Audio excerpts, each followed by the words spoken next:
इस कहानी को समझने के लिए कहानी का पहला भाग जरूर सुनें। आदमी उस लड़की की लाई दूसरी खबर सुनकर खुश हो जाता है और उससे कहता है, अच्छी बात है, अब कोई समस्या नहीं होगी और ध्यान रखो कि उसे कुछ याद भी ना आए।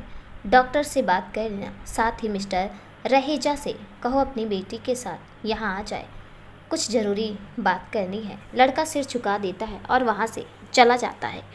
वो आदमी वापस से अपनी चेयर पर बैठ जाता है और खुद से ही कहता है, फाइनली अब सब मेरे हिसाब से होगा और मिस्टर रहेजा भी अब मेरे काम आएंगी। वो आदमी हंसते हुए एक कमरे की तरफ चला जाता है। वो दरवाज़ा खोलता है तो सामने रिधान लेटा हुआ था और उसके सिर पर पट्टी बंधी हुई थी। हॉस्पिटल में नकुल सृजा पर थोड़ा चिल्ला देता है तो सृजा चुप हो जाती है और कुछ देर बाद ही दवाई के असर से उसे नींद आ जाती है। नकुल उसे सोते हुए देखता है, फिर उठकर कमरे के बाहर चला जाता है। वो हॉस्पिटल के बाहर आ जाता है और सामने बने पार्क की बेंच पर जाकर बैठ जाता है। काफ़ी अंधेरा हो चुका था, इसलिए उस पार्क में कोई भी नहीं था। नकुल के दिमाग में कुछ यादें घूमने लगती हैं। फ्लैशबैक, एक बच्चा जिसकी उम्र लगभग 12 से 13 साल होगी, वो इधर उधर भाग रहा था और उसके पीछे एक औरत आ रही थी जिसके हाथ में खाने की प्लेट थी। वो बच्चा भागता रहता है और वो औरत जाकर सोफे पर बैठ जाती है और उस बच्चे को आवाज़ देती है, नकुल बेटा इधर आओ, कुछ बात करनी है तुमसे। नकुल, नो माँ, आप ज़बरदस्ती मुझे यह खाना खिलाने लगोगी। औरत निशा, नहीं बच्चे, आपको ज़बरदस्ती नहीं खिलाऊंगी, अभी तो आपसे कुछ बात करनी है इसलिए आपको बुला रही हूँ, इसलिए आओ जल्दी से वरना मैं नाराज़ हो जाऊँगी। नकुल दौड़ कर आता है और उनके गले लग जाता है। नहीं मम्मा, प्लीज़ नाराज़ मत होना, आप बताओ क्या बात करनी थी आपको। निशा, बैठिए और यह बताइए आपको यह सब्ज़ी क्यों नहीं पसंद। देखिए इसमें तो कितनी सारी चीज़ें हैं जिससे आपको बहुत सारी पावर मिलेगी और आप सबसे पावरफुल बन जाओगे। नकुल, सच में मम्मा ऐसा होता है क्या। निशा, जी हाँ, मैं सर हिलाती है और एक चम्मच भरकर सब उसको खिला देती हैं। नकुल सोच में चला जाता है और वो हल्का सा मुस्कुरा देता है। नकुल, मुझे बहुत सारी पावर मिलेगी ना, तो मैं आपको सबसे प्रोटेक्ट करूँगा और फिर पापा भी आपको कुछ नहीं कहेंगे और जिया को भी प्रोटेक्ट करूँगा, वैसे भी भाई तो बहन को प्रोटेक्ट करते ही हैं। यह सुनकर निशा जी मुस्कुराहट गायब हो जाती है और वो धीरे धीरे नकुल को बातों ही बातों में पूरा खाना खिला देती हैं और फिर उसको प्लेट दिखाकर कहती हैं, देखिए आपने तो सब फिनिश कर दिया। नकुल यह देखकर मुस्कुराने लगता है और कहता है, मुझे तो पता भी नहीं चला, मैंने सब खा लिया, लेकिन अब देखना मेरे पास पावर आ जाएगी। निशा जी मुस्कुराती हैं और उसके सिर पर हाथ फेर कर हाँ में सिर हिला देती हैं। सब याद करते हुए वर्तमान में भी नकुल के चेहरे पर प्यारे से मुस्कान आती है, पर अगले ही पल उसकी आंखों के सामने उसकी माँ का तड़पता हुआ शरीर आता है। जिस वक्त वो शायद उससे कुछ कहना चाह रही थी, इस वजह से उसकी आंखें गुस्से में लाल हो जाती है। वो तेज़ी से बेंच पर अपना हाथ मारता है। तेज़ी से मारने की वजह से उसके हाथ में वहाँ लगी कील लग जाती है और खून आने लगता है। पर अपने गुस्से में नकुल को इस बात का कोई होश नहीं था। वो कुछ देर ऐसे ही बैठा रहता है, फिर उठकर वापस हॉस्पिटल के अंदर सृजा के पास चला जाता है और वहीं सोफे पर लेट जाता है। ठीक से नींद ना लेने और थके होने की वजह से जल्द ही वो भी नींद के आगोश में चला जाता है। उधर वो आदमी जब रिधान के कमरे में आते हैं तो मुस्कुराकर उसके सिर पर हाथ फेरने लगते हैं और धीमी आवाज़ में कहते हैं, बेटा तुम्हारे पापा तुम्हारे साथ कुछ गलत नहीं करना चाहते थे, पर तुमने ही ऐसा करने पर मुझे मजबूर कर दिया, पर अब तुम मेरे पास आ गए हो तो सब ठीक हो जाएगा। हाँ, तो यह थे रिधान के पिता राजीव कपूर, जिनसे रिधान दूर रहता था और इनका घर छोड़कर जा चुका था। और वो क्यों, यह आपको आगे पता चलेगा। किसी का स्पर्श अपने सिर पर महसूस कर रिधान उठ जाता और सामने अपने पापा को देखता है तो मुस्कुरा देता है। रिधान, आप कहाँ थे? शाम को मैं आपके बारे में पूछ रहा था तो अभय, वहीं खड़ा लड़का जो कुछ देर पहले राजीव कपूर के साथ था, ने कहा आप कहीं बिजी हैं। राजू, हाँ वो थोड़ा अर्जेंट काम आ गया था, चलो तुम दवाई ले लो और सो जाओ, तुम्हें आराम की ज़रूरत है अभी। रिधान सिर हिला देता है और दवाई खा लेता है। उसके बाद राजीव जी उस रूम से बाहर आ जाते हैं और किसी को कॉल करते हैं। राजू, डॉक्टर वो दवाई काम तो करेगी ना, और रिधान कब तक ठीक होगा? डॉक्टर, हाँ राजीव जी, आपने जैसा कहा था वैसी ही दवाई मैंने अभी को दे दी है, अभय को दे दी है अभी कुछ देर पहले, और उसको ज़्यादा चोट नहीं लगी है, सिर्फ सिर पर अंदरूनी चोट लगी है, तो वो जल्द ही ठीक हो जाएगा। पर उसकी याददाश्त तो वो तो आप जानते ही हैं, साथ ही उसे थोड़े चक्कर भी आ सकते हैं, लेकिन जो आपने कहा वो भी मैं कर रहा हूँ।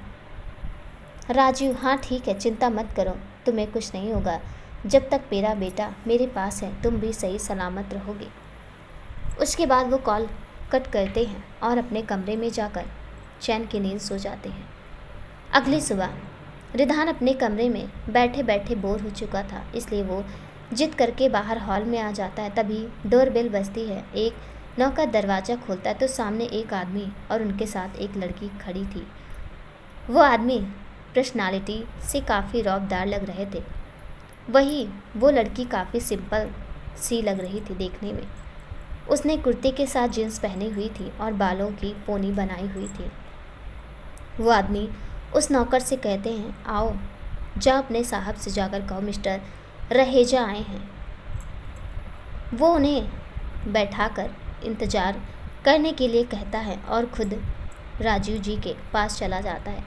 उधर मिस्टर रहेजा, आलोक रहेजा, शहर के जाने माने बिजनेसमैन, और साथ ही उनके बेटी छवि रहेजा, जिसे उनके बिजनेस से कोई मतलब नहीं था, पर वो नहीं जानती थी कि किसी बिजनेस डील की वजह से उसे यहाँ आना पड़ा है।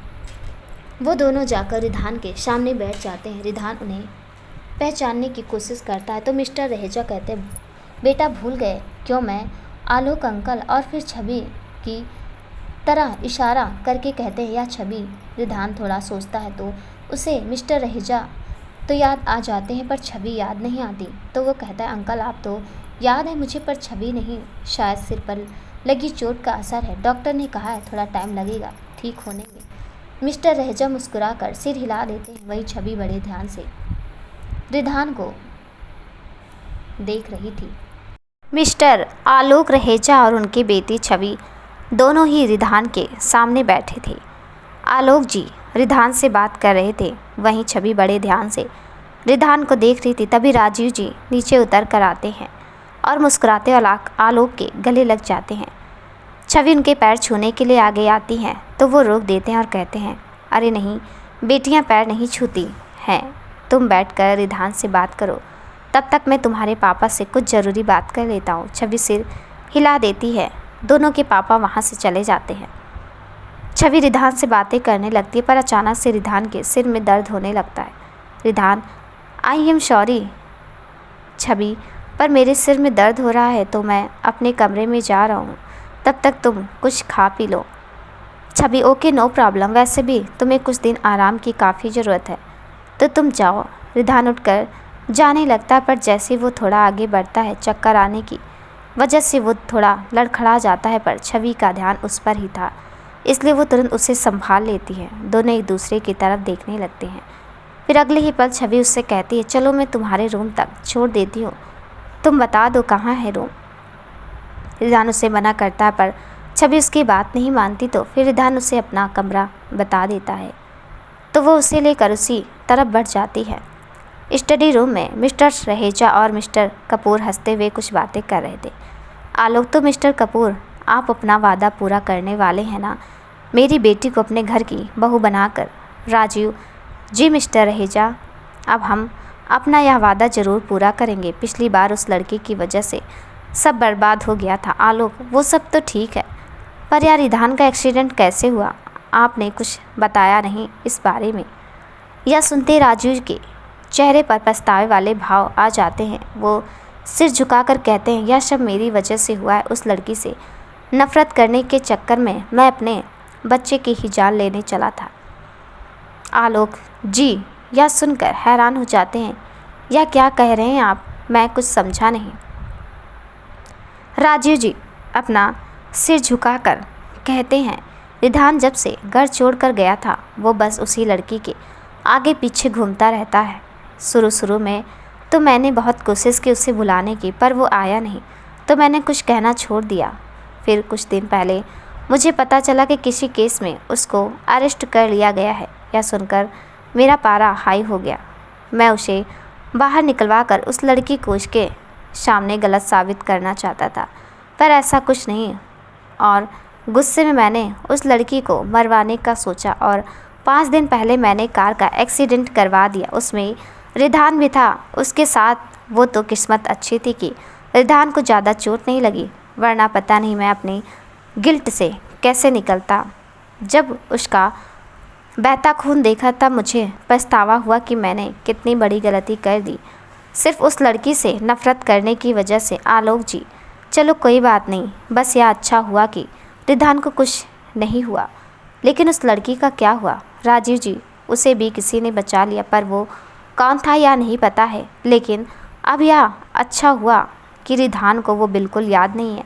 अब छवि को उसके साथ रहने देंगे, जिससे दोनों में दोस्ती हो और हम इनका रिश्ता करवा सकें। इस सृजा मलिक को अब मैं अपने रिधान के पास नहीं आने दूंगा। आलोक जी, सृजा मलिक नाम कुछ सुना सुना लग रहा है। आलोक जी सोचने लगते हैं, तभी अचानक से बोलते, हाँ याद आया। अभी कुछ दिन पहले पता चला है कि नकुल शेखावत ने किसी से कोर्ट मैरिज की है और उस लड़की का नाम है सृजा मलिक। वहाँ पर मेरे कुछ आदमी हैं, उनसे ही पता चला था मुझे। राजीव जी हैरानी से कहते हैं, नकुल शेखावत?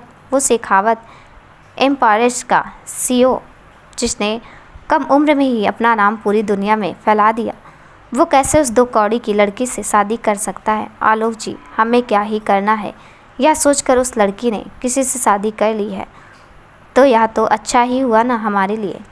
राजीव जी, हाँ यह तो सही कहा तुमने, अच्छा है पीछा छूटा हमारा। अब बस यह दोनों एक दूसरे को पसंद कर लें और इनकी शादी हो जाए, फिर हम अपने बिजनेस को मिला लेंगे और हमारा ही कंपनी सबसे ज़्यादा मशहूर हो जाएगी। आलोक जी मुस्कुराकर सिर हिला देते हैं और फिर वो दोनों वापस से हॉल में आ जाते हैं। छवि भी रिधान को उसके कमरे में छोड़कर वापस हॉल में आ गई थी। तीनों बैठ जाते हैं, बातों का सिलसिला शुरू हो जाता है, पर छवि को बोरियत महसूस हो रही थी तो वो वहाँ से उठकर बाहर टहलने आ जाती है और कानों में ईयरफोन लगाकर गाने सुनने लगती हैं। उसे गानों का काफ़ी शौक़ था। हॉस्पिटल में सृजा की तबीयत अभी ठीक थी, पर उसे मेंटल और फिजिकल दोनों तरह से आराम करने की बहुत ज़रूरत थी। नकुल डिस्चार्ज पेपर पर साइन कर देता और फिर सृजा को संभालते हुए घर ले जाता है। हॉस्पिटल से घर आकर सृजा को अच्छा लग रहा था। उसे रिधान के बारे में पूछना था, नकुल से और एक्सीडेंट के बारे में भी, पर वो सही मौके का इंतज़ार करने लगती है। घर के अंदर आते ही नकुल विधि को आवाज़ लगाता और उससे कहता है, सृजा को उसके कमरे में छोड़ दो और यह तुम्हारी जिम्मेदारी है कि अब उसे टाइम पर दवा देनी है। फिर विधि सिर झुका देती है और सृजा को संभालते हुए कमरे में ले जाती है। विधि की मदद से वो चेंज कर लेती है और बेड पर लेट जाती है। विधि उसे दवाई देती है और पानी का जग भर कर उसके पास वाले टेबल पर ही रख देती है। फिर उसे आराम करने का बोल वहाँ से चली जाती है। उसके जाने के बाद सृजा कुछ सोच में डूब जाती है और फिर अपना फ़ोन ढूंढने लगती है और उसे फ़ोन नहीं मिलता तो वो याद करती है कि फिर उसे यही लगता है कि उस एक्सीडेंट में उसके फ़ोन का भी एक्सीडेंट हो चुका है और वो अब कभी नहीं मिलेगा। यह सोचकर ही उसके आंखें नम हो जाती हैं, क्योंकि उस फ़ोन में उसकी काफ़ी सारी यादें थी जिनके सहारे वो इस 1 साल को काटने वाली थी, पर अब वो सब भी उससे दूर हो गया। वो अपनी पुरानी यादों में खो जाती है जब वो पहली बार रिधान से मिली थी। सृजा पुरानी यादों में खो जाती है जब वो पहली बार रिधान से मिली थी। 3 साल पहले सृजा के माँ बाप की मौत हो चुकी थी। उनके बाद उसका कोई नहीं था, तो उसकी दादी ने ही उसे पाला था। जब सृजा 22 साल की हुई तब बीमारी की वजह से उसकी दादी की भी मौत हो गई और वो बिल्कुल अनाथ हो चुकी थी। अपने शहर में सब कुछ बेच बाच कर वो हमेशा के लिए मुंबई आ गई। उसके पास ज़्यादा पैसे नहीं थे, पर इतने तो थे कि वो कुछ दिन अपना गुजारा कर सके। सबसे पहले उसने यहाँ आकर अपने लिए पीजी ढूंढना शुरू किया, जो उसे काफ़ी मुश्किलों से बाद मिला, और अगले दिन से उसने नौकरी के लिए इंटरव्यू देना शुरू कर दिया। जल्द ही उसे एक कंपनी में जॉब मिल गई और सैलरी भी ठीक ठाक थी, तो उसने तुरंत ही ज्वाइन कर लिया। अगले दिन से ही उसने काम करना शुरू कर दिया। वो पूरी मेहनत और लगन से अपना काम करती रहती थी। 3 महीने सब कुछ ठीक रहा, फिर अचानक से ऑफिस एम्प्लॉयज़ को पता चला कि यह कंपनी किसी और ने खरीद ली है, तो कुछ एम्प्लॉयज़ को अपनी नौकरी से हाथ धोना पड़ सकता है।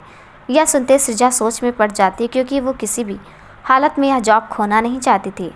कल उनके नए बॉस आने वाले थे। पूरा दिन इसी सोच में निकल जाता है।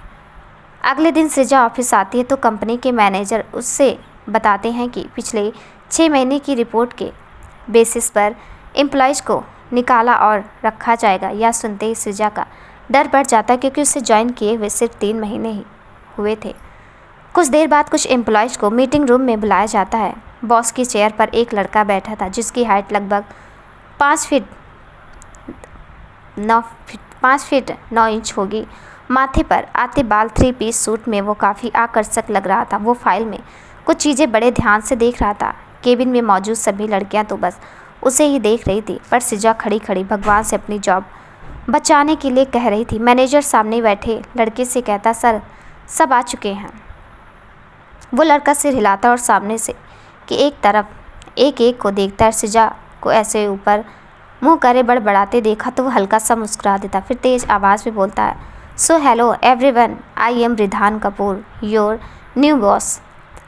यह आवाज़ सुनते उसकी तरफ देखने लगते हैं तो वो मुस्कुराकर कहता है, आप सबको परेशान होने की ज़रूरत नहीं है। आप लोगों को इसलिए यहाँ बुलाया गया है कि आपको बताया जा सके आपकी नौकरी सेफ़ है, और आई होप जैसे अब तक आप ईमानदारी और मेहनत से काम कर रहे हैं वैसे ही करेंगे।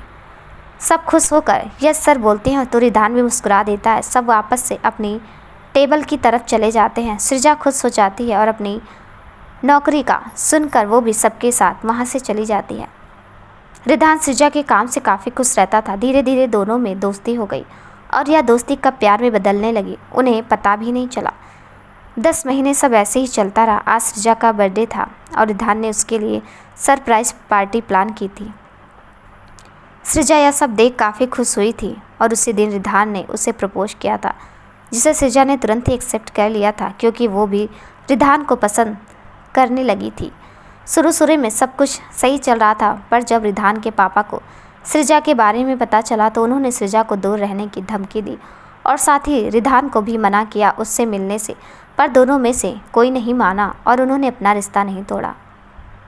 रिधान की माँ जब से गई थी वो काफ़ी अकेला हो चुका था, पर उसका यह अकेलापन सृजा के आने से दूर हो चुका था। दोनों ही एक दूसरे की खामोशी समझने लगे थे। ऐसे में कौन ही एक दूसरे से दूर होना चाहेगा।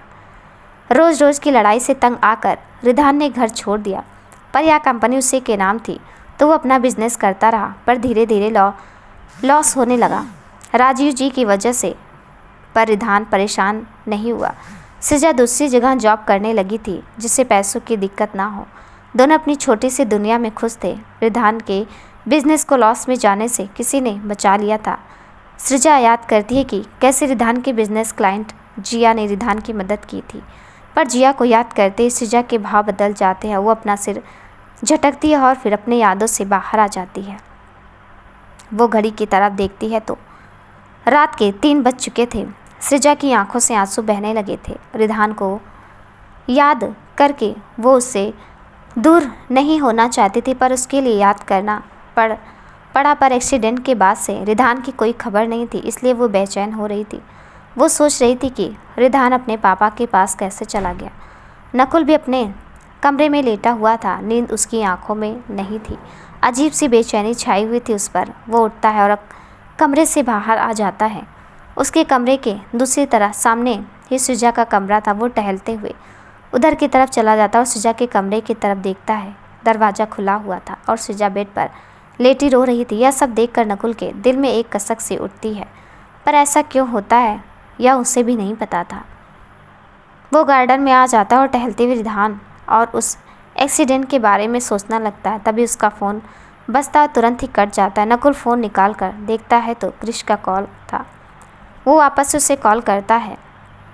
क्रिश कॉल उठाता है तो नकुल उससे पूछता है, क्या बात है, तुमने कॉल क्यों कट कर दिया था? क्रिश, वो बॉस, मुझे लगा आप सो रहे होंगे तो बस यही सच सोचकर कॉल कट कर दिया था। नकुल, अच्छा कोई बात नहीं, बताओ क्या बात है, कुछ काम था क्या तुम्हें? क्रिस, जी बॉस, वो आपको यह बताना था कि रिधान कपूर की मेमोरी लॉस हो चुकी है। उसे पिछले 4 साल का कुछ भी नहीं याद है, जिसका फ़ायदा अब राजीव कपूर उठाने वाले मिस्टर रहेजा के साथ फैमिली रिलेशन बनाकर। यह सुनकर नकुल हैरान हो जाता है। उसके दिमाग में सृजा का ख्याल आता है कि उस पर क्या बीतेगी जब उसे यह पता चलेगा। क्रिस, बॉस आप सुन रहे हैं ना? नकुल, हाँ मैंने सब सुना, वैसे काफ़ी अच्छी खबर सुनाई है तुमने, अब जाकर आराम करो तुम भी। क्रिस, जी बॉस, वैसे एक बात पूछूं, आप ठीक तो हैं ना? नकुल लंबी सांस लेता है। हाँ मैं ठीक हूँ, बस सृजा के बारे में सोच रहा था, उससे बदला लेना चाहता हूँ, पर जब भी उसे कोई दुख पहुँचाता हूँ मुझे पता नहीं क्यों बुरा लगता है। क्रिश, बॉस कभी कभी हमारे इमोशंस पर हमारा कोई कंट्रोल नहीं होता। ठंडे दिमाग से सोचिएगा इस बारे में, रखता हूँ अब, good night. Nakul call cut करता है और क्रिश की कही हुई बातों के बारे में सोचने लगता है, पर उसे कुछ समझ नहीं आता, तो वो कुछ देर बाद वापस से अपने रूम में चला जाता है। अब उसे भी हल्की हल्की नींद आने लगी थी। धीरे धीरे दिन बीतने लगते हैं। सृजा पहले से काफ़ी ठीक हो चुकी थी। विधि उसके पास बैठी उसे अपने बारे में बता रही थी, तभी वो अचानक से कहती, आपको पता है सृजा, जब आप बीमार थी और हॉस्पिटल में थी ना, तो पूरे दिन सर आपके पास ही रहते थे, ऑफिस भी नहीं जाते थे। अपने मैनेजर को ही सारा काम सौंप दिया था उन्होंने। बहुत कुछ है, वो बहुत ध्यान रखा है उन्होंने आपका। सृजा के बार बार मनाने पर विधि अब उसे नाम से बुलाती थी, पर उसके नाम के साथ आप लगाना नहीं भूलती थी। सृजा विधि की बात सुनकर सोच में पड़ जाती। उसे तो अभी तक नहीं यही लगता था कि नकुल सिर्फ उसके होश में आने पर ही उसके साथ था, वरना वो उसे छोड़कर चला जाता होगा। पर यह पता चलते ही वो पूरे दिन उसके पास रहता था। वो उसके बारे में सोचने पर मजबूर हो जाती है। सृजा खुद से ही या मुझसे नफरत करता है तो मेरे लिए वहाँ क्यों रुका? आखिर क्या है यह इंसान, कभी इतना बुरा बन जाता और कभी इतना अच्छा, इसको समझना तो मेरे बस से बाहर है। विधि उसको आवाज़ लगाती है तो वो अपने ख्यालों से बाहर आती। काफ़ी देर हो चुकी थी, इसलिए विधि उसको दवाई देती है। सृजा मुँह बनाती है और दवाई खाकर लेट जाती है। उसे अभी चलने में थोड़ी दिक्कत होती थी, तो वो रोज़ शाम को उठने के बाद विधि के गार्डन में टहलने जाया करती थी। रिधान भी अब काफ़ी हद तक ठीक हो चुका था। मिस्टर रहेजा छवि को उनके यहाँ छोड़ गए थे। यह कहकर कि शहर से बाहर जा रहा हूँ तो थोड़े दिन यहाँ रह लेगी तो अकेला फील नहीं होगा। राजीव जी तो चाहते ही थे, तो छवि वहीं रुक गई और वो रिधान का काफ़ी ध्यान रखती थी। कुछ ही दिनों में इन दोनों की काफ़ी गहरी दोस्ती हो जाती है। छवि अपने में मस्त रहने वाली लड़की थी, पर रिधान के लिए उसे अजीब सा खिंचाव महसूस हो रहा था। उसे रिधान के साथ रहना काफ़ी अच्छा लग रहा था। लगभग 1 महीना हो चुका था उस एक्सीडेंट को। अब रिधान को पहले जैसे चक्कर नहीं आते थे, पर साथ ही उसे पुराना भी कुछ याद नहीं था। अब वो अपने पापा का बिजनेस फिर से संभालने लगता है। कभी कभी जब बाहर घूमने जाना हो या पार्टी के लिए जाना हो, वो अक्सर छवि के साथ जाया करता था। दोनों को बॉन्डिंग काफ़ी अच्छी हो गई थी, जिससे दोनों के पापा भी काफ़ी खुश थे। लेकिन मिस्टर राजू इस बात का खास ख्याल रखते कि रिधान अपनी दवाई लेना ना भूले। इसी बीच सृजा ने एक दिन नकुल से बातों ही बातों में एक्सीडेंट के बारे में पूछने की कोशिश की थी, पर नकुल ने बहाना बनाकर बात टाल दी थी।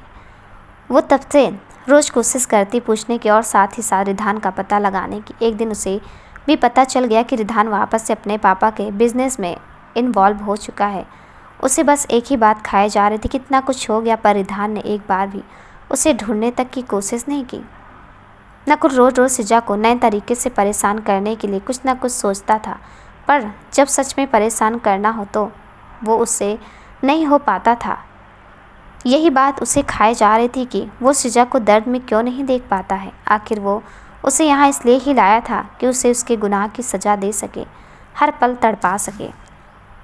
सृजा शाम को गार्डन में टहलते हुए नकुल का इंतजार कर रही थी। उसने ठान लिया था आज वो सच जानकर ही रहेगी। कुछ देर बाद गाड़ी रुकने की आवाज़ आती है तो वो तेज़ी से हॉल में पहुंच जाती है। नकुल जैसे अंदर आता है, बैग रखकर सोफे पर बैठ जाता है। इतने में सृजा उसके लिए पानी लेकर आती है। नकुल जब सृजा को इतने मुस्कुराते और हुए और पानी लाते हुए देखता है तो समझ जाता है या फिर कुछ पूछने वाली है। वो वहाँ से उठकर कमरे की तरफ जाने लगता है कि सृजा की तेज़ आवाज़ उसके कानों में पड़ती है। वहीं रुक जाओ नकुल, शेखावत। नकुल हड़बड़ा कर वहीं रुक जाता है। सृजा उसका हाथ पकड़कर वापस सोफे पर बैठाती है और खुद उसके बगल में बैठ जाती है। सृजा, बहुत हुआ, या चूहे बिल्ली का खेल, अब मुझे सच जानना है और पूरी बात सुने बिना ना मैं कहीं जाऊंगी ना ही तुम। तो बिना समय बर्बाद किए बताओ क्या हुआ था उस दिन और रिधान कहाँ है? मैं जानती हूँ तुम्हें सब पता है, तभी मुझसे भागने की कोशिश करते रहते हो। नकुल उसकी तरफ देखता है, फिर ज़मीन की तरफ देखने लगता है, पर बोलता कुछ नहीं है। उसे समझ ही नहीं आ रहा था कि वो क्या कहे। सृजा की आंखें नम हो जाती है। प्लीज़ बता दो जो भी पता है तुम्हें। पल पल मर रही हूँ मैं, तुम जैसा चाहते हो वैसा तो कर रही हूँ, पर प्लीज़ मुझे बता दो ना सच क्या है। नकुल बिना भाव के उसकी तरफ देखता है, फिर उसके हाथ पर अपना हाथ रख कर कहता है, सच सुन पाओगी? सृजा का ध्यान एक बार भी अपने हाथ की तरफ नहीं जाता। वो इस समय बस सच जानना चाहती थी तो वो तुरंत हाँ में सिर हिला देती है। नकुल, तुम्हारा एक्सीडेंट राजीव कपूर ने करवाया था। रिधान के पापा वही थे जो तुम्हें मारना चाहते थे, क्योंकि उन्हें लगता है तुमने उनसे उनका बेटा छीन लिया था। सृजा यह सुनकर हैरान हो जाती है। वो मुझे मारना चाहते थे तो रिधान को क्यों नुकसान पहुंचाया? नकुल, नफरत में अंधे हो गए थे वो। ऐसा करते करते वो उस एक्सीडेंट की और वहाँ से रिधान को ले जाने की पूरी बात बता देता है। फिर वो सृजा की तरफ देखता है जो नम आंखों से उसे ही देख रही थी। सृजा, पर रिधान अब कहाँ है और एक बार भी उसने मेरे बारे में पता करने की कोशिश क्यों नहीं? नकुल, क्योंकि उसकी याददाश्त जा चुकी है और मुश्किल ही है कि कभी वापस आएगी, क्योंकि मिस्टर राजू उसे ठीक होने की नहीं बल्कि ठीक ना होने की दवाई दे रहे हैं, जिससे उसके सब याद आने के चांसेस और कम होते जा रहे हैं। मिस्टर रहेजा की बेटी छवि से वो उनका रिश्ता कराना चाहते हैं, इसलिए वो यह सब कर रहे हैं जिससे उसे तुम कभी याद ना। और उनका खेल काफ़ी सही भी चल रहा है। रिधान और छवि एक दूसरे के काफ़ी करीब आ चुके हैं। अब आगे देखो क्या होता है। सृजा, पर वो ऐसा कैसे कर सकते अपने बेटे के साथ? अपने बिजनेस के लिए वो अपने बेटे को ठीक नहीं होने देना चाहते। नकुल, पैसा किसी से कुछ भी करवा सकता है। सृजा, एक बात पूछो, तुम मुझसे और रिधान से इतनी नफरत क्यों करते थे? हमने तो तुम्हारा कुछ नहीं बिगाड़ा और तुम सबके साथ इतने अच्छे से रहते हो। मुझसे भी नफरत करते हो पर कभी नुकसान पहुंचाने की कोशिश नहीं की। फिर क्या बात है? यह सुनते नकुल उससे घूरने लगता है। जो जानना चाहती थी बता दिया, अब अपने काम से मतलब रखो, ज़्यादा मेरे बारे में सोचने या जानने की ज़रूरत नहीं है। इतना बोलकर वो वहाँ से उठकर गुस्से में बाहर की तरफ जाने लगता है तो सृजा तेज आवाज़ में बोलती है, मुझे यहाँ ज़बरदस्ती रखा हुआ है, आखिर क्यों? यह जानने का हक है मुझे और मैं जान कर ही रहूँगी। नकुल बिना उसकी तरफ देखे, पर मैं तुम्हें कुछ भी बताना ज़रूरी नहीं समझता, इसलिए जो सोचना है सोच सकती हो और अभी तक कुछ नहीं किया इसका मतलब यह नहीं कि आगे कुछ नहीं होगा। 11 महीने अभी तुम्हें मेरे साथ ही रहना है, सो मुझे बुरा बनने पर मजबूर मत करो। कहीं ऐसा ना हो कि बाद में तुम्हें ही पछताना पड़े। सृजा कुछ नहीं कहती, बस खामोशी से उसे जाते हुए देखती रहती है। घर से निकलकर नकुल सीधा एक बार में पहुंच जाता है। वो अक्सर जब गुस्सा या उदास होता था तो यही आ जाता था। वो काउंटर पर बैठता है और अपने लिए ड्रिंक मंगवाता है। पुरानी यादें उसके दिमाग में घूम रही थी और वो ड्रिंक पर ड्रिंक किए चला जा रहा था। तभी उसका फ़ोन बजता है। नशा उसके ऊपर हावी होने लगता है। वो फ़ोन उठाता और लड़खड़ाती हुई आवाज़ में बोलता है, कौन है? किस लिए फ़ोन किया? सामने से क्रिस की आवाज़ आती, बॉस आपने ड्रिंक किया है क्या और कहाँ हैं आप? नकुल कुछ नहीं बोलता और फ़ोन वहीं काउंटर पर रख देता है। अपने लिए और ड्रिंक मंगवाता है। वहाँ खड़ा लड़का नकुल को जानता था क्योंकि नकुल अक्सर आता रहता था, पर उसको इतने नशे में देख वो ड्रिंक देने से मना करने लगता है तो नकुल लड़ झगड़ कर एक बोतल उठा लेता और पीने लगता है। उसका फ़ोन दोबारा बजता है पर उसे कोई होश नहीं होता है तो वो लड़का उसका कॉल रिसीव कर लेता है। लड़का, हेलो कौन? आप नकुल साहब को जानते हैं क्या? क्रिश, तुम कौन हो? और बॉस, मेरा मतलब है नकुल कहाँ है? लड़का, साहब ने बहुत ज़्यादा नशा किया है, प्लीज़ इन्हें आकर ले जाइए ब्लू मून बार में। क्रिश ठीक है, प्लीज़ 5 मिनट उन्हें संभाल लेना, मैं आता हूँ। क्रिश तेज़ी से कार ब्लू बार बाहर की तरफ भगा देता है। उसके चेहरे पर परेशानी साफ झलक रही थी। कुछ देर बाद वो वहाँ पहुँच जाता है और भागते हुए अंदर जाता है। काउंटर पर उसे नकुल बैठा दिख जाता है, जो नशे में कुछ बड़बड़ा रहा था और साथ में हंस रहा था। क्रिश जल्दी से उस बार का बिल चुकाता है और नकुल को संभालते हुए बाहर लाता है। उसे बिल्कुल होश नहीं था, वो धीरे धीरे बड़बड़ा रहा था।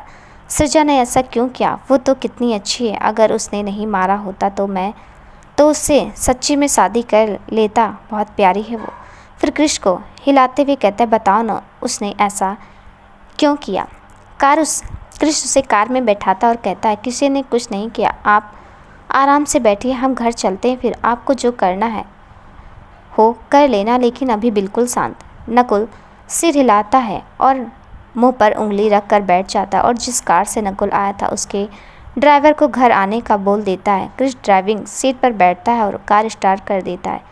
पीछे बैठा नकुल सृजा का नाम बड़बड़ा रहा था। क्रिश खुद से कहता, बॉस के अंदर जो बात छिपी है, लगता है आज निकलने का सही वक्त है। सृजा जी को देखकर शायद या दुखी सब कुछ बोल दे जो वो आज तक कह नहीं पाए हैं। सृजा अभी तक वहीं सोफे पर बैठी हुई रिधान और छवि के बारे में जानकर उसे काफ़ी बुरा लग रहा था। वो खुद से ही कहती है, रिधान मेरा प्यार इतना कमज़ोर था क्या जो तुम मुझे भी भूल गए और मेरे प्यार को भी? अब छवि को जगह ले की क्या? तभी उसे बाहर से कुछ आवाज़ें आती। वो दरवाजे के पास आकर देखती तो कृष्ण नकुल को संभालते अंदर ला रहा था। नकुल इतने नशे में था कि ठीक से चल भी नहीं पा रहा था। सृजा उसको हैरानी से देखने लगती है और रास्ते से हट जाती है। क्रिश उसे अंदर सोफे पर बिठा देता है तो सृजा उससे पूछती है, यह सब क्या है? क्रिश, पता नहीं, मैंने तो बॉस को फ़ोन किया, तब वहाँ के वेटर से पता चला कि यह वहाँ है।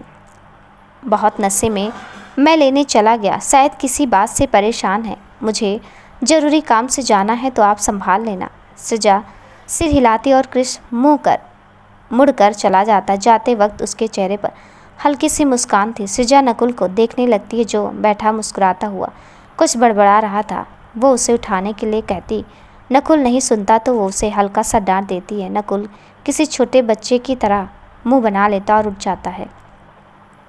सृजा को उसकी शक्ल देख हंसी आने लगती है, पर वो गुस्से वाला चेहरा बनाए रहती है और उसे कमरे में चलने के लिए कहती है। नकुल चुपचाप चलने लगता है, पर वो लड़खड़ा रहा था तो सृजा उसको संभाल लेती है। नकुल उसकी तरफ देखकर मुस्कुराने लगता है, पर सृजा सामने देखते हुए उसे संभाल कर कमरे में ले आती है और बेड पर लिटा देती है। फिर वो सिर हिलाकर उसका कोट और शूज भी निकाल देती है और उससे सोने के लिए कहती है। यह सुनते ही नकुल मुंह बनाता है, पर सृजा उसकी तरफ देखे बिना लाइट्स बंद करके वहाँ से जाने लगती है। पर जैसे वो आगे बढ़ती उसे लगता है जैसे उसका दुपट्टा कहीं फंस गया हो। वो मुड़कर देखती है तो नकुल ने उसका दुपट्टा पकड़ा हुआ था। वो वापस से लाइट ऑन करती है और नकुल की तरफ देखने लगती है जिसकी आंखों में हल्की सी नमी थी। नकुल, प्लीज़ मुझे छोड़कर मत जाओ, सब चले जाते हैं, मुझे अकेला छोड़कर तुम मत जाओ ना। सृजा को यह सुनकर काफ़ी बुरा लगता है क्योंकि अकेलापन क्या होता है या तो वही जानती थी। वो बेड के सिरहाने बैठ जाती और उससे कहती, ठीक है मैं कहीं नहीं जाऊंगी, लेकिन तुम सो जाओ अभी। नकुल सिर हिलाता है और सृजा इधर उधर देखने लगती है। नकुल ने मना किया था इसलिए वो कभी इस कमरे में नहीं आई, पर आज पहली बार आई थी तो सब चीज़ों को काफ़ी ध्यान से देख रही थी। पूरा कमरा सफ़ेद और आसमानी रंग की चीज़ों से ही सजा हुआ था। नकुल, तुम इतनी अच्छी हो तो बुरे काम क्यों करती हो? सृजा नकुल की आवाज़ सुनती है तो हैरानी से उससे देखने लगती है और उससे पूछती है, मैंने कौन सा बुरा काम किया है? नकुल नम आँखों से, तुम खूनी हो ना, तुमने खून किया है ना। यह सुनते सृजा घबरा जाती है, लड़खड़ाती जबान से कहती है, ना नहीं, मैं खूनी नहीं हूँ।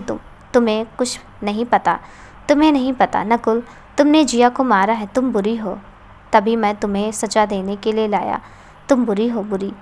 इतना बोलते हुए नकुल पर नींद हावी होने लगती है। सृजा जबकि सृजा यह बात सुनकर बहुत घबरा चुकी थी, वो नकुल के कंधे पकड़कर हिलाने लगती है। कौन हो तुम, कैसे पता तुम्हें यह सब? उठो प्लीज़ बताओ। नकुल नहीं उठता क्योंकि अब नशे की वजह से वो गहरे नींद में जा चुका था। सृजा अपने कमरे में जाती है और बेड के पास नीचे कोने में बैठ जाती है और बड़बड़ाने लगती है, नहीं मैंने खून नहीं किया, मैंने कुछ नहीं किया, कुछ नहीं किया। सृजा कमरे के कोने में बैठी बार बार यही बोल रही थी, मैंने खून नहीं किया, मैंने किसी को नहीं मारा। और अचानक से उसका सिर भारी होने लगता, वो वहीं बेहोश हो जाती है। किसी को भी अंदाज़ा नहीं था कि सृजा की क्या हालत थी इस समय।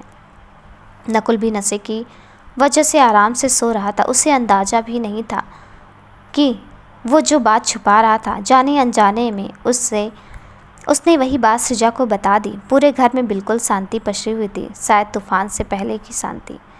लेकिन इतनी रात में कहीं शोर था तो वो छवि और रिधान के दिल में। दोनों एक होटल में बैठे डिनर कर रहे थे। दोनों की नज़रें एक दूसरे पर ही थी। खाने के बाद दोनों डांस करने लगते हैं और पता नहीं अचानक से छवि को क्या हुआ था, वो रिधान के सामने घुटनों पर बैठ जाती है और उसे प्रपोज कर देती है। रिधान यह देख बहुत खुश होता है और उसे उठाकर गले लगा लेता है, पर उसके मन का एक कोना शायद दुखी था, बहुत दुखी। रिधान को एक पल के लिए ऐसा लगता है जैसा ऐसे कुछ पहले हुआ है, वैसे ही छवि की तरह किसी के सामने बैठा है, पर वो सिर झटकता है और छवि की आंखों में देखने लगता है। दोनों की नज़रों में एक दूसरे के लिए प्यार नजर आ रहा था। मिस्टर रेजा भले बिजनेस के लिए यह सब करना चाहते थे, पर छवि इन सब से दूर सच में रिधान से प्यार करने लगी थी, क्योंकि उसे रिधान के पास्ट के बारे में कुछ नहीं पता था और रिधान तो था ही सब चीज़ों से अनजान। एक तरीके से वो नए सिरे से अपनी ज़िंदगी जी रहा था, जहाँ सृजा को वो जानता ही नहीं था। आज सृजा की ज़िंदगी में बहुत तूफान आए, जिसका सृजा पर क्या असर होगा या तो भविष्य में ही पता चलेगा। अगली सुबह विधि नीचे छोटे मोटे काम निपटा रही थी, पर उसकी नज़र बार बार सृजा के कमरे की तरफ थी। तभी दूसरी तरफ से नकुल नीचे आता और सिर पकड़े सोफे पर बैठ जाता है। फिर तेज़ आवाज़ में बोलता, सुजाता दी, कुक प्लीज़, एक कप स्ट्रॉन्ग कॉफ़ी। कुछ ही देर में वो कॉफ़ी का कप नकुल के सामने रख देती हैं। उसका सिर फटा जा रहा था। उसे बिल्कुल भी याद था नहीं कि कल उसने क्या क्या किया है। कॉफ़ी पीने के बाद उसकी नज़र विधि पर जाती, जो सृजा के कमरे की तरफ देख रही थी। नकुल उससे पूछता है, क्या हुआ, वहाँ क्या देख रही हो, कुछ हुआ है क्या? विधि ना में गर्दन हिलाती और सिर झुकाकर कहती है, नहीं वो सृजा दीदी अभी तक नीचे नहीं आई ना। इस समय तक वो रोज़ आ जाती थी, तो बस वहीं देख रही थी। नकुल को यह सुनकर थोड़ा गुस्सा आता है, तो जाओ उठाओ उसको, दिन निकल आया है, अभी तक सो रही है, कुछ काम नहीं है क्या उसे? विधि सिर हिलाती और भागकर ऊपर कमरे में पहुंच जाती, पर सामने बेड पर उसे सृजा नहीं दिखती। तो वो बाथरूम की तरफ जाती है। वहाँ का दरवाज़ा भी खुला था। वो बाहर जाने लगती है, तभी उसके नज़र कोने में खिड़की के पास जाती है, जहाँ किसी का पैर नज़र आ रहा था। विधि उधर जाती तो हैरानी से उसकी आंखें बड़ी हो जाती है। सृजा बेहोश पड़ी हुई थी और उसके पूरे बाल बिखरे हुए थे। वो उसको उठाने की कोशिश करती है तो उसे एहसास होता है सृजा का शरीर बहुत तप रहा था। वो तेज़ी से चिल्लाने लगती है, सर नकुल, सर जल्दी आइए, नकुल सर। नकुल उसकी आवाज़ सुनकर इरिटेट हो जाता है, पर विधि इतनी बार आवाज़ लगाती है और उसकी आवाज़ में घबराहट सी लग रही थी, तो नकुल भागता हुआ कमरे की तरफ जाता है। कोने में विधि पर उसकी नज़र जाती है तो अंदर आते हुए उससे कहता है, क्या बात है, क्यों चिल्ला रही हो? जैसे ही वो उसके पास पहुंच जाता है, सृजा को ऐसे देख हैरान हो जाता है। तो विधि उससे कहती, जब मैं कमरे में आई थी दीदी यहीं गिर पड़ी थी और उनका शरीर बुखार से तप रहा है। नकुल विधि को वहाँ से हटाकर और सृजा को बेड पर लिटाकर विधि से डॉक्टर को बुलाने के लिए कहता है, जिनसे सृजा का ट्रीटमेंट चल रहा था। विधि उनको फ़ोन करती और जल्द से जल्द आने के लिए कहती है। नकुल को अभी भी हल्का हल्का सिर दर्द महसूस हो रहा था। वो बगल में खड़ी विधि की तरफ देखता और उससे कहता है, तुम यहीं रहना, यहाँ से हिलना मत, मैं नहा कर आता हूँ, अजीब सा लग रहा है और मेरे आने से पहले डॉक्टर आ जाएं तो मुझे आवाज़ लगा देना। विधि कुछ नहीं कहती, बस सृजा की तरफ देखती रहती है। नकुल उठता और एक बार सृजा की तरफ देखकर वहाँ से बाहर निकल जाता है। वो अपने कमरे में आकर सिर दर्द की दवाई लेता है और कपड़े लेकर जल्दी से नहाने चला जाता है। कुछ ही देर में वापस से सृजा के कमरे में जाता है, जहाँ विधि सृजा के माथे पर ठंडे पानी की पट्टी रख रही थी, पर डॉक्टर को कोई अता पता नहीं था। तो नकुल कमरे से बाहर निकलकर गुस्से में दोबारा डॉक्टर को कॉल करता है। डॉक्टर कॉल रिसीव करते हैं तो नकुल उन पर चिल्लाने लगता है, कहाँ हैं आप, इतनी देर हो गई है, कब आएंगे जब सृजा की हालत और ख़राब हो जाएगी? डॉक्टर, देखिए नकुल जी, इतना पैनिक करने की ज़रूरत नहीं है। वो अभी मेंटली पूरी तरह से ठीक नहीं थी, इसी वजह से कुछ हो गया होगा। मैं बस पहुंचने ही वाला हूँ 5 मिनट में। नकुल ठीक है बोलकर कॉल कट करता है और आंखें बंद करके लंबी सांस लेता है और फिर खुद से कहता है, पता नहीं क्या हो जाता है मुझे, अचानक से इतना गुस्सा करने लगता हूँ मैं। वो सिर हिलाता है और अंदर चला जाता है। कुछ ही देर में डॉक्टर आते हैं और सृजा को चेक करते हैं। फिर नकुल से कहते हैं, यह दवाई मंगवा लाइए और घबराने की ज़रूरत नहीं है। या ठीक है, शायद इन्होंने किसी बात का स्ट्रेस लिया होगा तभी इस तरह से बेहोश हो गई हैं। मैंने कहा था इन्हें स्ट्रेस से दूर रखिएगा, कुछ ही देर में इन्हें होश आ जाएगा। नकुल डॉक्टर के साथ बाहर आता है और अपने गुस्से के लिए सॉरी बोलता है तो डॉक्टर उससे कहता है, कोई बात नहीं नकुल जी, जब अपना कोई चाहने वाला इस हालत में हो तो गुस्सा आ ही जाता है। आप भी अपनी पत्नी से काफ़ी प्यार करते हैं, शायद इसलिए आपको भी गुस्सा आ गया। अब मैं चलता हूँ, थोड़ा ध्यान रखिएगा उनका। नकुल डॉक्टर की कई बातों के बारे में सोचने लगता और खुद से कहता है, आजकल लोग कुछ भी बोलते रहते हैं। तभी कृष अंदर आता है और नकुल से पूछता है, बॉस आप ठीक हो ना? कल की वजह से कोई दिक्कत तो नहीं हो गई आपको? नकुल, मुझे क्या हुआ था, मैं बिल्कुल ठीक हूँ। फ़िलहाल तुम जाओ और यह जो दवाई लिखी है ले आओ जल्दी से। कृष, आप ठीक हैं तो? यह किसकी दवाई है और डॉक्टर क्यों आए थे? नकुल, वो सब मैं बाद में बताता हूँ, फ़िलहाल तुम जाओ जल्दी से, आकर बात करते हैं। कृष सिर हिलाता है और वहाँ से चला जाता है। नकुल वापस से कमरे में जाते हुए खुद से बातें करने लगता है। यह कृष भी पता नहीं क्या बोल रहा था और यह सृजा की हालत भी मेरी वजह से हुई है। डॉक्टर ने मना किया था स्टेर लेने के लिए, फिर भी कल मेरे धान के बारे में वो सब बता दिया। इस बात की वजह से स्ट्रेस हो गया होगा उसे। नकुल कमरे में देखता तो सृजा को हल्का सा होश आने लगा था, लेकिन उसके चेहरे पर अजीब सा डर था और वो धीरे धीरे बड़बड़ा रही थी, मैंने कुछ नहीं किया, एक्सीडेंट था वो।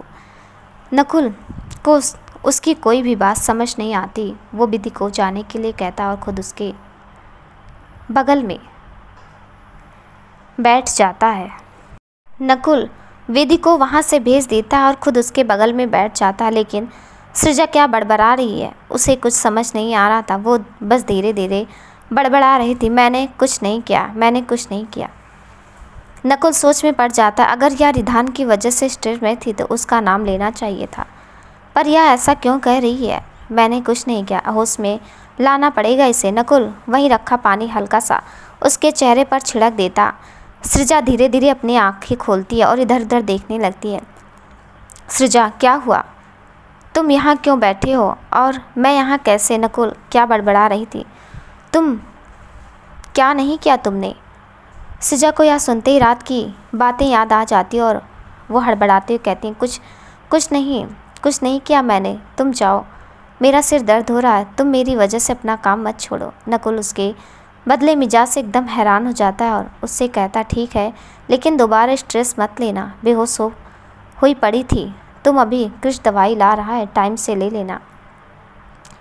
सृजा कुछ नहीं कहते तो नकुल वहाँ से चला जाता है और सृजा सोचने लगती है, यह जिया को कैसे जानता है? और शायद यही सोचते सोचते मैं बेहोश हो गई थी, पर मैंने कुछ नहीं किया है, यह बताना पड़ेगा मुझे नकुल को। पर मुझे एक बार रिधान से भी मिलना है, पता नहीं कैसा होगा, वो कहीं छवि उसकी ज़िंदगी में ना आ गई हो।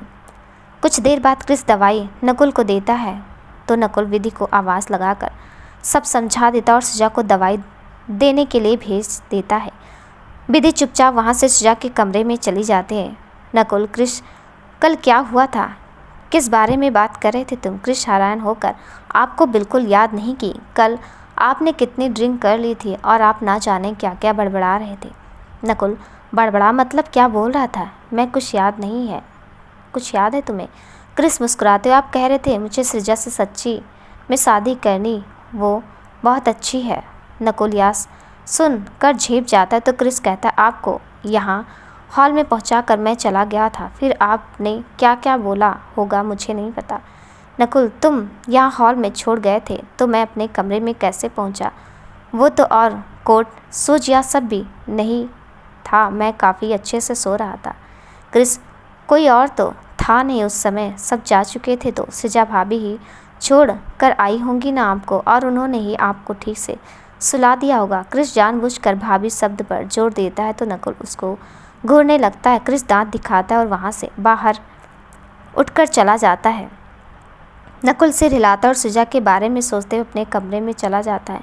नकुल खुद से, कहीं मैंने सृजा के सामने नशे में जिया की बात तो नहीं कर दी, शायद वो इस वजह से ऐसे रिएक्ट कर रही हो, और बोल भी तो रही थी मैंने कुछ नहीं किया, क्या करूं, कैसे पता चलेगा मैंने क्या कहा है उससे।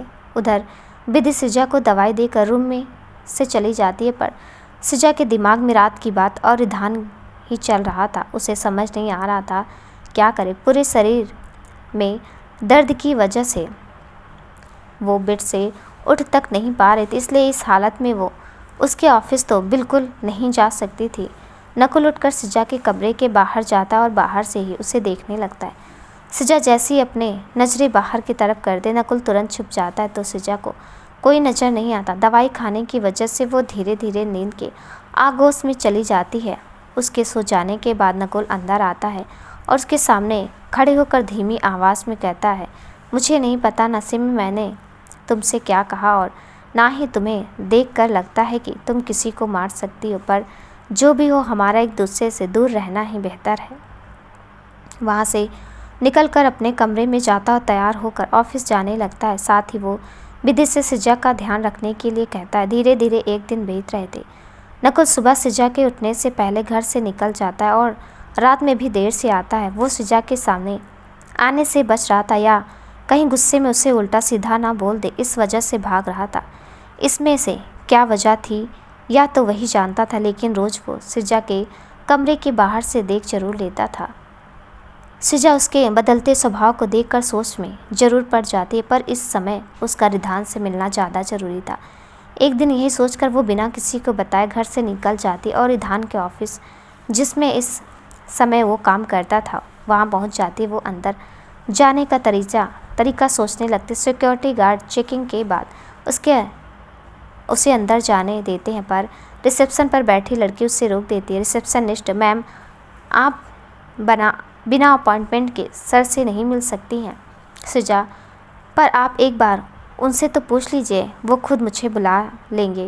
रिसेप्शनिस्ट, सॉरी बट सर ने अभी सबको मना किया उन्हें डिस्टर्ब करने से, वो अभी अपनी मंगेतर के साथ थोड़ा बिजी हैं। मंगेतर सुनते सृजा को अपने अंदर कुछ टूटता हुआ सा महसूस होता है। वो बिना किसी पर ध्यान दिए अंदर भाग जाती है और रिधान का केबिन देखकर उसी तरफ चली जाती। रिसेप्शनिस्ट यह देखकर डर जाती और सिक्योरिटी को बुलाती, पर उससे पहले सृजा रिधान के केबिन का गेट खोल देती है। अंदर रिधान छवि के साथ खड़ा और दोनों एक दूसरे से काफ़ी करीब थे।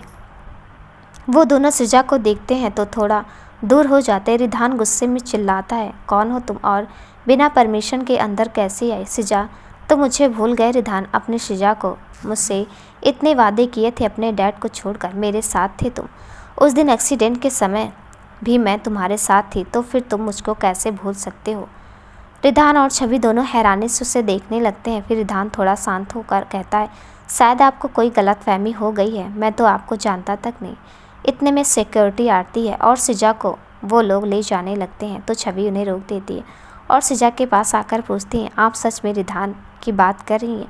सृजा हाँ में सिर हिलाती। रिधान सबको बाहर जाने के लिए कहता है और केबिन का गेट बंद कर देता। फिर सृजा को एक नज़र देखता है और छवि के पास जाकर उसका हाथ पकड़ लेता है। रिधान, छवि मैं सच में नहीं जानता यह कौन है और मैं अपने डैड को क्यों छोड़कर जाऊंगा?